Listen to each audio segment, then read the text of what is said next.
Привет, друзья! И снова с вами канал Бартон Плюс и я, Родион, дачный строитель. Сегодня поговорим о наливном поле. Наливной пол предстоит мне делать в ванной и туалете на даче. Так что я сейчас ищу информацию, собираю и думаю, она будет полезна и вам. Перед тем, как начинать, что, как, каким инструментом, что такое наливной пол, в каких мешках. Разные производители по-разному называют свой материал. Кто равнитель, кто стяжка, кто наливной пол. Вот сейчас будем разбираться. И как сделать качественно, чтобы не накосячить. Поехали!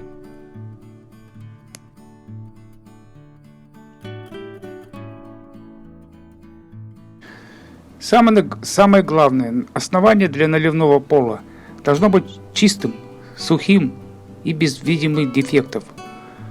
Подготовка основания пола зависит от материала, который в итоге будет залит жидким раствором. Если на полу лежит керамическая плитка, не обязательно демонтировать основание. Важно проверить каждую плитку, качественно ли она держится на своем месте. При необходимости удалить плитку и залить отверстие бетоном и дошпаклевать.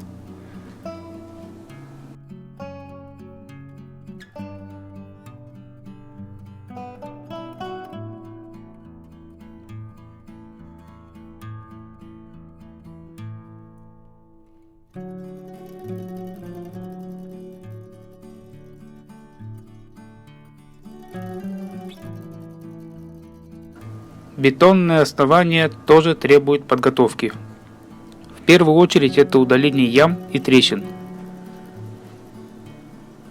Важно помнить, что сухость – одно из ключевых требований к основанию, поэтому заливать пол после работ с бетоном разрешено не ранее, чем через 28-30 дней, в зависимости от материала основания. Подготовленный пол необходимо пропылесосить, вымыть несколько раз водой, дать просохнуть, после чего обезжирить и покрыть грунтовкой несколько слоев.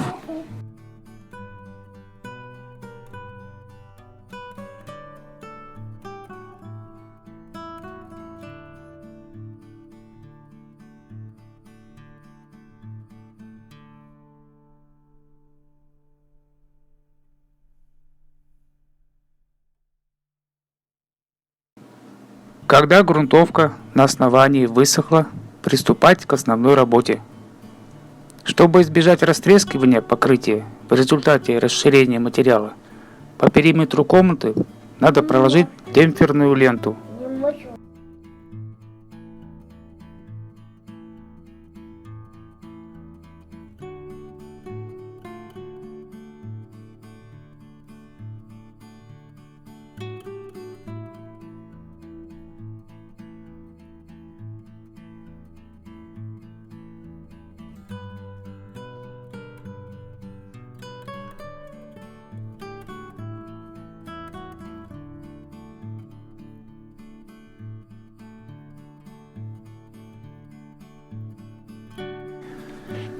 При приготовлении раствора наливного пола нужно четко следовать инструкции, написанной на упаковке. Нарушение пропорций воды и смеси приведет к порче финального покрытия. Проверить правильность концентрации.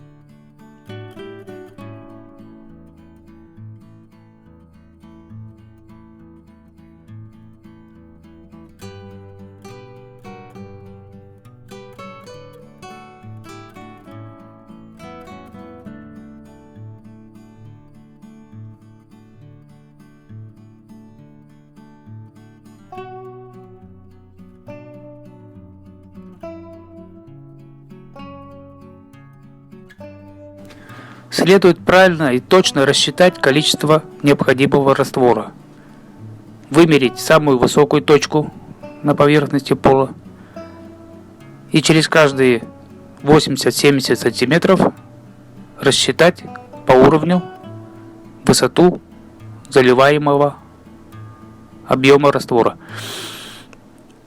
и высчитать среднее арифметическое число. Легко можно определить, высчитать количество мешков, необходимых для заливки за один раз всего пространства, всего объема пола.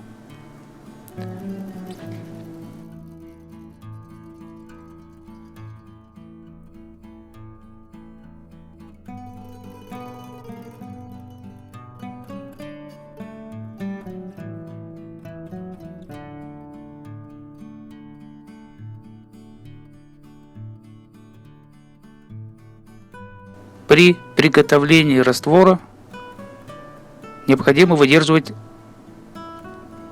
обороты электроинструмента в районе 400-600 оборотов в минуту во избежание появления пузырьков воздуха.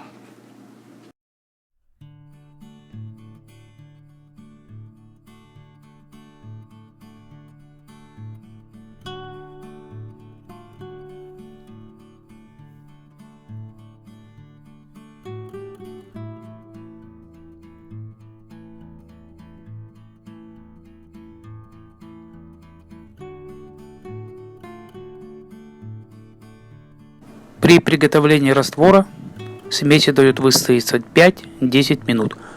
После этого ее еще раз перемешивают. Готовую смесь следует использовать не позднее 20 минут с момента приготовления. Загустевший раствор нельзя разбавлять водой, поэтому готовят порцию, которую возможно залить за указанное время. Лучше заливку производить вдвоем или втроем. В помещении, в котором предстоит заливка самовыравнивающего пола, температура должна быть не ниже плюс 10 градусов Цельсия и не выше плюс 30. Влажность воздуха в комнате должна быть не выше 60%. В комнате не должно быть сквозняков и прямых солнечных лучей. В дверных проемах перед монтажом самонивелирующихся полов устанавливают барьер. Заливку производят, выливая смесь полосами параллельно к стене.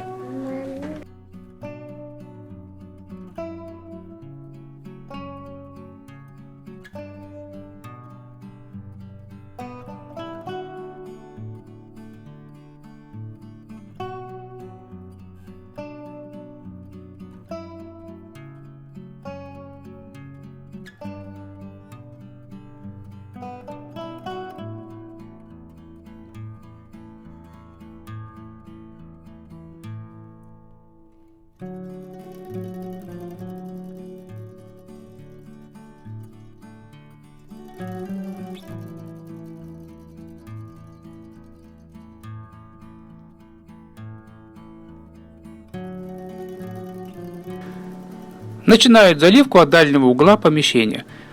Широким шпателем выравнивают раствор по поверхности. Для удаления из смеси пузырьков воздуха ее прокатывают игольчатым валиком. Такая операция помогает увеличить прочность раствора.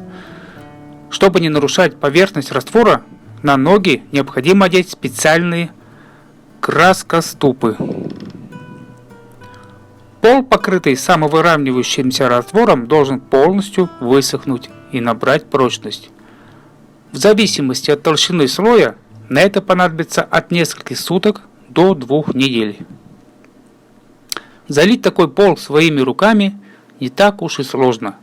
Главное, четко придерживаться технологии и подготовить качественную смесь. Всем спасибо. Смотрите мои ролики до конца. Подписывайтесь на мой канал. До новых встреч!